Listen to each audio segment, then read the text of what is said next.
It was the start of the school holidays, and Maggie, Charlie, and their clever cousin Jack were staying with their aunt at Seabreeze Cottage by the sea. The sun was high in the sky, the waves sparkled in the distance, and everything seemed perfect for an adventure.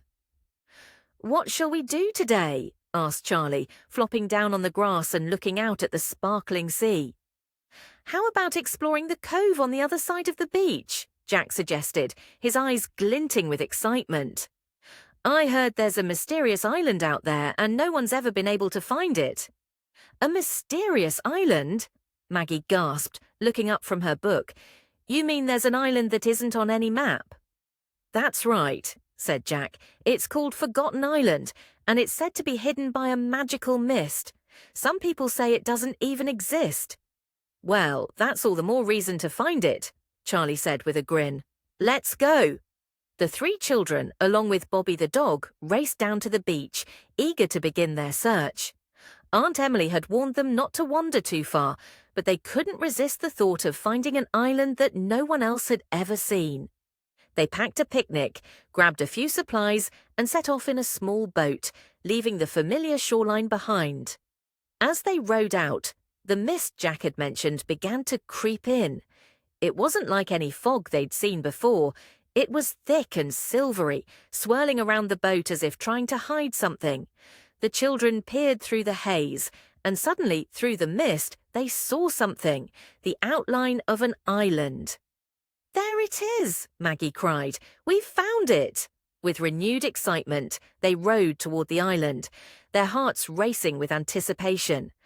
As the boat neared the shore, they noticed that the island was covered with dense trees and tall, towering rocks. It looked completely untouched, like it had been forgotten by time itself. "Now what?" Charlie asked, looking around at the strange, uncharted land. "I think we should explore," said Jack. "There must be something here that will explain why it's called Forgotten Island." The children stepped onto the soft sand, and Bobby eagerly ran ahead, sniffing the air. They made their way through the thick undergrowth, following a narrow path that led deeper into the island. It was quiet, almost eerily so, except for the occasional chirp of a bird or the rustling of leaves. Soon they came to a small clearing with a stone archway, overgrown with vines. Beneath the arch, there was a large stone tablet, covered in ancient markings that none of the children could read. "I think this is some sort of clue," Jack said, bending down to examine the tablet closely. "These must be directions." "But what do they mean?" Maggie asked. "This is so strange." Jack stepped back, his mind working quickly. "I think it's a puzzle that leads to the heart of the island. It's telling us to follow certain landmarks. See, the arch marks the start of the journey." "But how do we know where to go next?" Charlie wondered, scratching his head. Jack smiled. "The puzzle might be easier than we think. Let's use the clues around us. Remember, every adventure has its clues.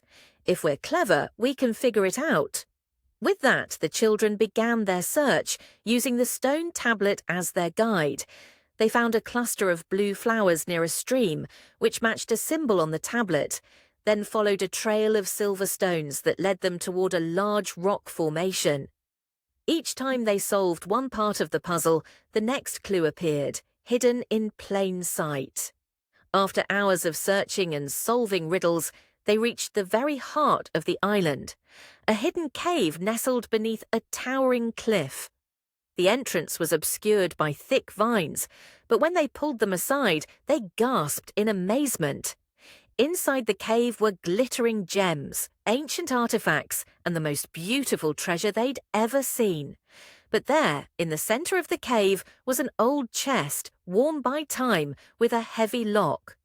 "The puzzle's not over yet," Maggie said, her eyes sparkling with excitement. "We have to unlock it." Jack, ever the problem solver, noticed a peculiar keyhole shaped like the island's mysterious stone archway. "This key must fit," he said, holding up a small golden key they had found earlier among the treasures. With a deep breath, Jack inserted the key and turned it. The chest creaked open, revealing a tattered map and an old compass. This map must show other places like Forgotten Island, Charlie said eagerly, rolling it out. Look, there are more islands hidden in the mist waiting to be found. The children looked at one another, thrilled by the discovery. We've found the puzzle of Forgotten Island, and now we've unlocked its secrets, said Jack, smiling. With the treasure in hand and the mystery solved, the children made their way back to the boat.